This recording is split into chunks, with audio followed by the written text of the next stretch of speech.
ఓం నమో వెంకటేశాయ. ఒక పవిత్రమైన కార్యక్రమానికి ఈరోజు మనం అందరం కూడా భక్తులందరం ఇక్కడ సమావేశమయ్యాం. ఈ కార్యక్రమంలో టీటీడీ బోర్డు చైర్మన్ అయినటువంటి బిఆర్ నాయుడు గారు,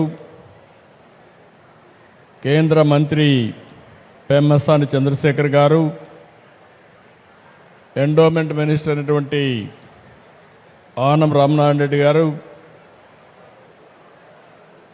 గౌరవనీయులు శాసనసభ్యులు శ్రావణ్ కుమార్ గారు, మున్సిపల్ అడ్మినిస్ట్రేషన్ మినిస్టర్ నుండి నారాయణ గారు, సహచర మంత్రివర్గ సభ్యులు, టీటీడీ పాలక మండలి సభ్యులు, అధికారులు, పండితులకు అందరికీ కూడా, పూజారులకు అందరికీ నా నమస్కారాలు. ఈరోజు మనందరం ఒకసారి ఆలోచిస్తే ఒక పవిత్రమైన దేవాలయం వెంకటేశ్వర స్వామి దేవాలయాన్ని మనం ఇక్కడ నిర్మాణం చేసుకోవాలని ఒక సంకల్పాన్ని చేశాం. కలియుగ దైవం అమరావతి, దేవతల రాజధాని అమరావతి అయితే మన రాజధాని అమరావతి. అంటే ఈ రెండు కూడా ఏ విధంగా సింక్రనైజ్ అయ్యాయని ఆలోచిస్తే, ఇంకొక పక్కన మన రాష్ట్రంలో కలియుగ దేవుడు వెంకటేశ్వర స్వామి ఇక్కడ ఈ యుగంలో అవతరించారు. ఇది ఒక ఆలోచన. ఈరోజు మీరు చూస్తే 2019లో ఆలయాన్ని నిర్మించాలని ఒక సంకల్పం చేసి పేరు పెట్టినప్పుడే వెంకటేశ్వర స్వామి కూడా నాకు ఆ సంకల్పాన్ని ఇచ్చాడు, అమరావతి పేరు పెట్టాలని. అందుకే పేరు పెట్టాం. అదే సమయంలో నేను ఒకటే ఆలోచించాను, ఈ సందర్భంగా ఒక్కసారి ఈ ప్రాంత రైతుల్ని పూర్తిగా మనస్ఫూర్తిగా మరొక్కసారి ఈ సన్నిధిలో వారందరికీ ధన్యవాదాలు, కృతజ్ఞతలు, అభినందనలు తెలియజేస్తున్నాను. ఎప్పుడైనా ఒక పవిత్రమైన కార్యక్రమాన్ని సంకల్పించే ఆ పవిత్రమైన సంకల్పానికి కూడా ప్రజలు సహకరించాలి. ఇక్కడుండే రైతాంగం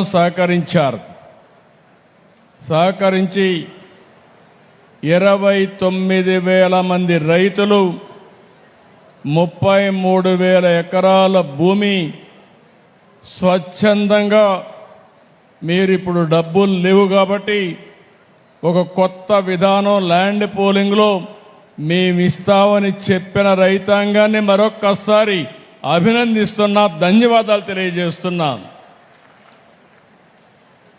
దానిపైనే ఆ సంకల్పం కూడా మీ అందరిలో వెంకటేశ్వర స్వామి కల్పించాడని నేను మనస్ఫూర్తిగా నమ్ముతున్నాను. 25 ఎకరాల భూమి, పవిత్రమైన ప్రదేశం, కృష్ణా నది ఒడ్డున వెంకటేశ్వర స్వామి దేవాలయం. ఇది ఒక్కసారి గుర్తు చేసుకుంటే అదే మనకు ఒక శక్తినిస్తుంది. అందుకే ఈ అమరావతిని కూడా ఒక్కసారి నేను గుర్తు చేస్తున్నాను. ఇది ఏమాత్రం మీకెవ్వరు కూడా అనుమానం అవసరం లేదు. దేవతల రాజధాని అమరావతి ఏ విధంగా ఉంటుందో ఆ నమూనాగా మన అమరావతి ఉండాలని వెంకటేశ్వర స్వామి వారిని కోరుతున్నా. నాకు ఒక నమ్మకం ఉంది. 2003 నేను ఆ రోజు మీరు చూస్తే ప్రాణదానం సిమ్స్లో ప్రారంభించాను. ఎన్టీ రామారావు గారు ప్రారంభించిన కార్యక్రమం అన్నదానం 83లో ప్రారంభిస్తే, నేను 2003లో ప్రాణదానాన్ని ప్రారంభించి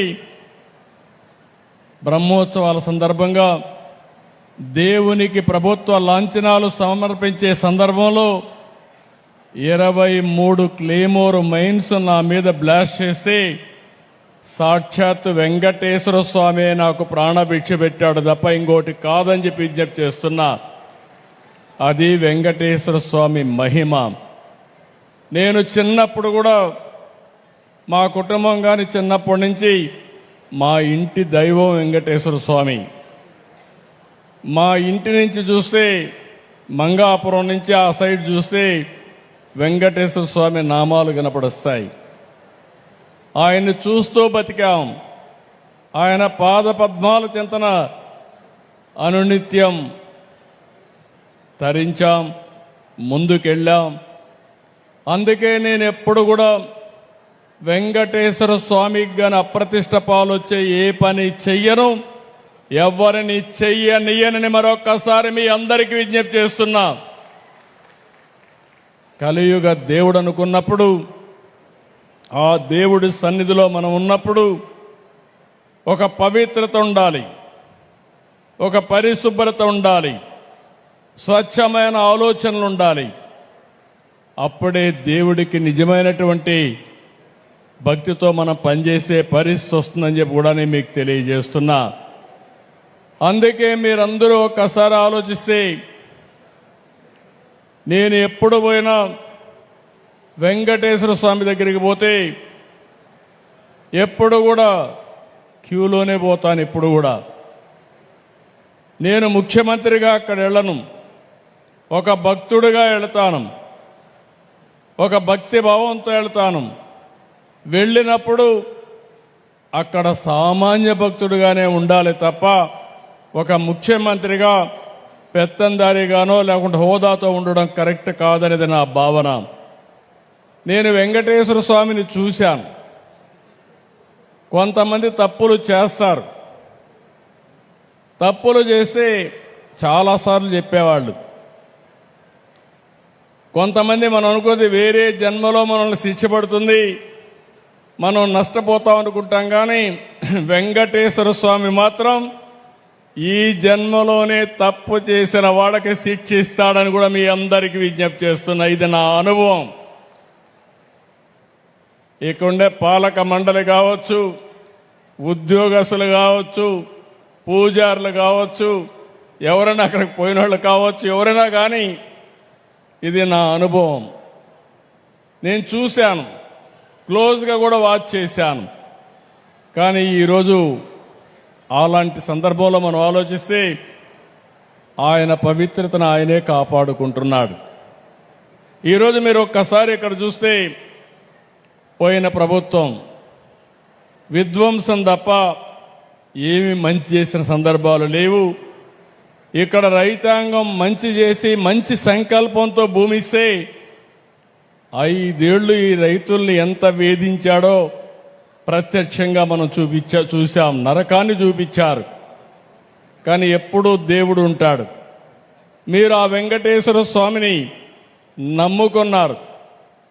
ఇక్కడి నుంచి ఏదైతే న్యాయస్థానాన్ని నుంచి నేరుగా దేవస్థానానికి యాత్ర కూడా చేసి ఈ రాజధానిని కాపాడుకోవడానికి అనునిత్యం పనిచేసిన ఈ ప్రాంత రైతాంగాన్ని మనస్ఫూర్తిగా అభినందిస్తున్నా, ధన్యవాదాలు తెలియజేస్తున్నా.